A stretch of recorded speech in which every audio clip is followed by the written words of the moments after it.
در شب عید جوان همراه همسر خود وارد دکان طلا فروشی شدند. مادرش باشد نبیره‌اش را برداشته بود. همسرش طلای بسیار خرید. جوان به سوداگر گفت حساب چند شد؟ سوداگر گفت 20,100 ریال. این جوان به ترازو و نرخ نگاه کرد، دید که نرخ تنها 20,000 ریال است. پس سوداگر را پرسید 100 ریال از کجا پیدا شد؟ سوداگر گفت مادرت به 100 ریال انگشتری خرید. فرزندش انگشتری را از مادرش گرفته به طرف سوداگر پرتافت و به مادرش گفت پیرزنانی که مانند تو هستند برایشان طلا نمی‌زیبد.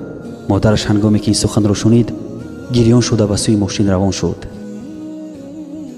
همسرش به شوهرش گفت چی کار کردی؟ شاید مادرت بعد از این فرزندت را نگاه نمی کند، گویا که مادر نزد آنها خدمتگار باشد.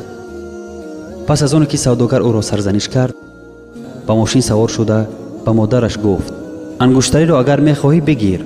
پس مادرش گفت نه به خدا قسم انگشتری را نمی خواهم، اما می خواستم که در روز عید مانند دیگرها شادی و خرسندی کنم، اما تو باشی خرسندی و شادی مرا نیست کردی. خداوند تو را ببخشد.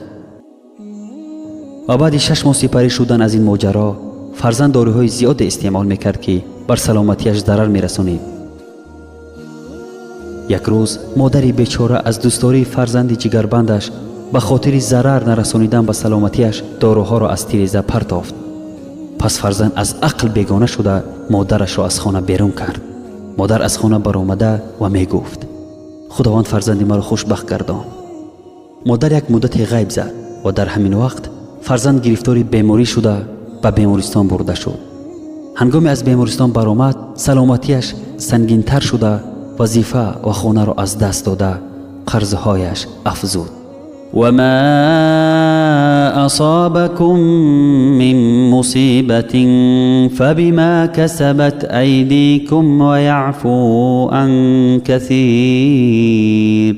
و هر مصیبتی که بر شما رسد به خاطر کارهای است که انجام داده اید و الله از بسیار گناهان در می‌گذرد. و در یکی از روزها این فرزند آینه نیلگون تماشا می‌کرد که یکی از عالم‌های اسلامی درباره نیکی به پدر و مادر سخنرانی می‌کرد.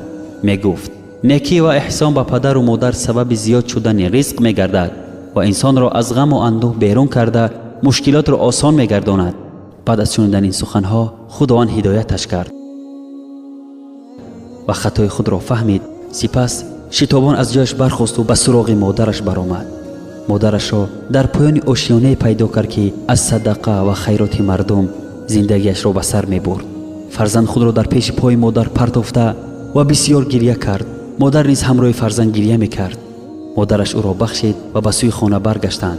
سبحان الله، کاملا فرزند شفا یافت از تمام بیماری ها و دویم باره صاحب وظیفه و خانه زیبا گردید و به سبب روزگی و دعای مادرش قرضهایش را پرداخت کرد. وقضى ربك ألا تعبدوا إلا إياه وبالوالدين إحسانا إما يبلغن عندك الكبر أحدهما أو كلاهما فلا تقل لهما أف ولا تنهرهما وقل لهما قولا كريما واخفض لهما جناح الذل من الرحمة وقل رب ارحمهما كما ربياني صغيرا ربكم أعلم بما في نفوسكم إن تكونوا صالحين فإنه كان للأوابين غفورا.